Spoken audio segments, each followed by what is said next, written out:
Once you've chosen your products and niche and built an audience, the next step is to create your own e-commerce store. This is an online storefront where you can show your different items and encourage sales. Being successful here is not just a matter of choosing the right design to begin with, but also thinking about how you're going to arrange and price your items to help them move. This ultimately comes down to a lot of psychology.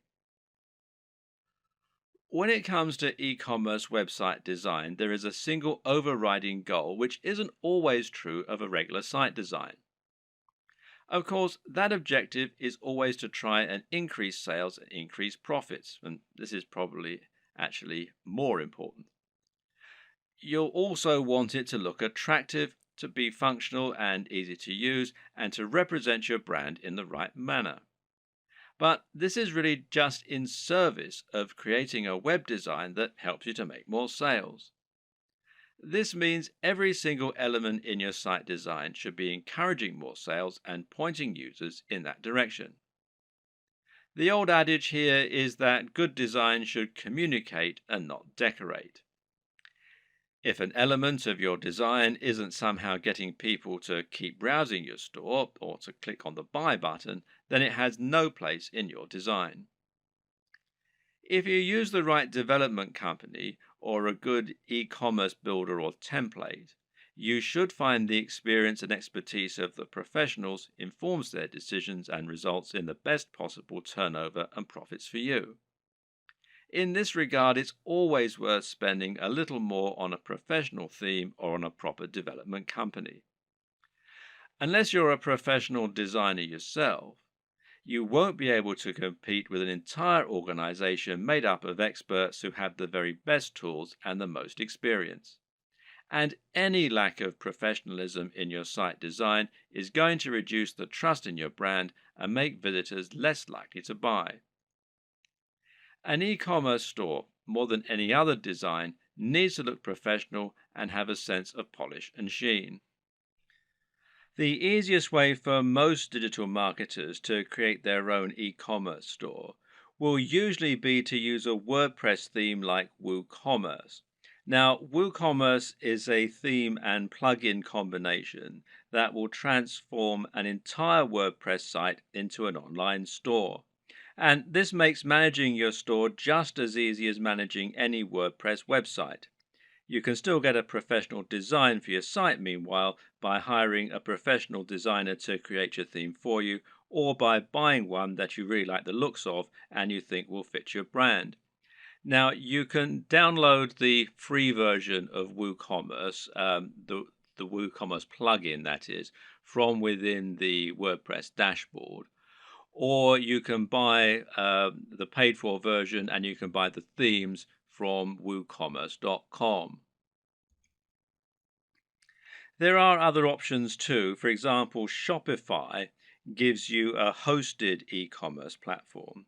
And this means that the site will be located off your server, just like a profile on Facebook, for example. You then send your customers to that page where they can shop through your multiple products.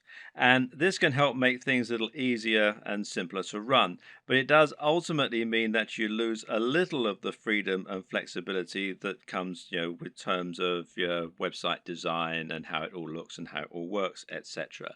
And there are local versions, the Shopify.com if you're in the US, shopify.co.uk if you're in the UK, and there are some other local versions as well. Now, do bear in mind that this is a paid for service, but there is a 14-day free trial at the time that I'm making this video.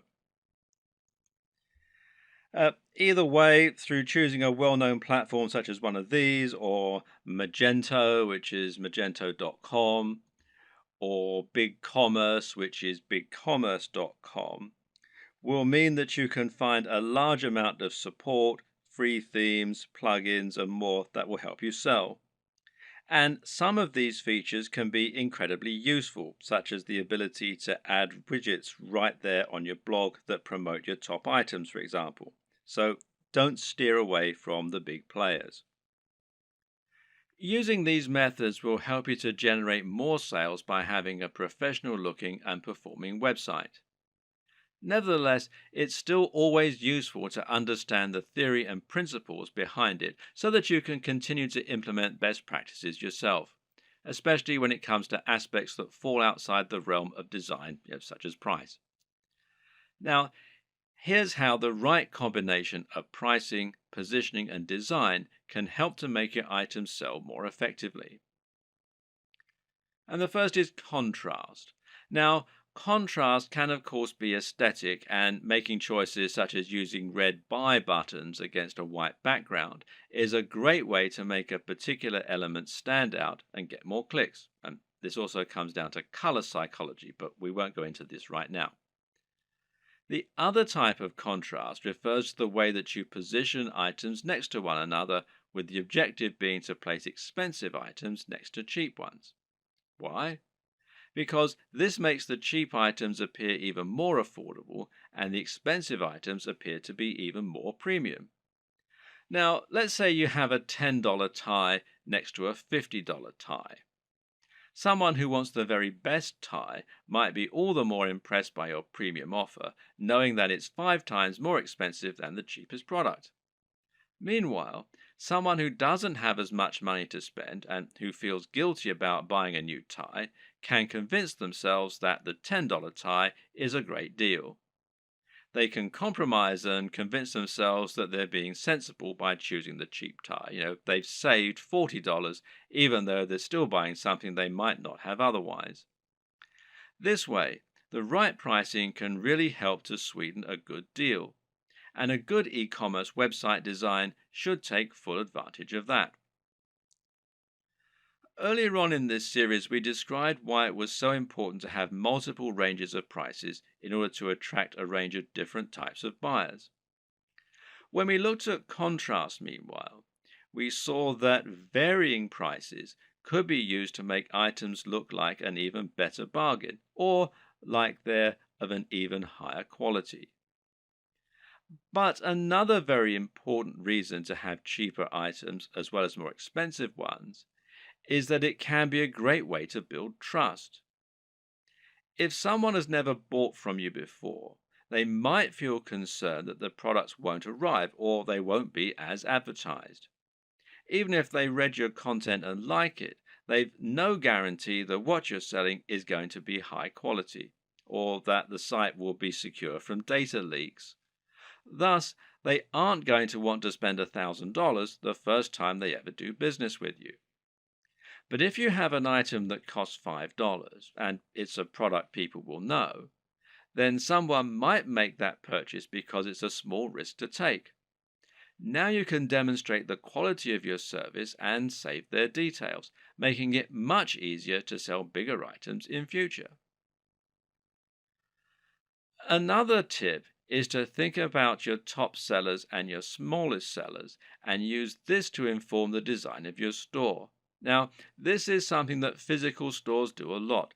They'll place their biggest drawers right at the back of the store. This way, people will come in to buy the thing they want, but to get there, they'll have to pass through all of the smaller items that you're also selling along the way, and hopefully they might buy something. Meanwhile, if you have items that aren't selling at all, then you can find inventive ways to make the most of it. Packing it in as a free incentive, for example, or selling it at a very discounted rate is a way to bring more people to your online store. This is less important for a dropshipping business model, of course, though, as there's no downside to being left with excess stock. What's important to consider when looking at an e-commerce website design is that in order to make a sale, you'll have to overcome certain psychological barriers. This is actually often the most important step in making a sale. These psychological barriers include such things as customers not wanting to spend any money and not being bothered to go through the process of checking out. Good e-commerce website development should take this into account first and foremost by making it as easy as possible for your customers to make purchases. This is why Amazon's buy with one click feature is so instrumental to their success. At the same time, Webmasters need to make the most of customers who have already overcome some of these barriers.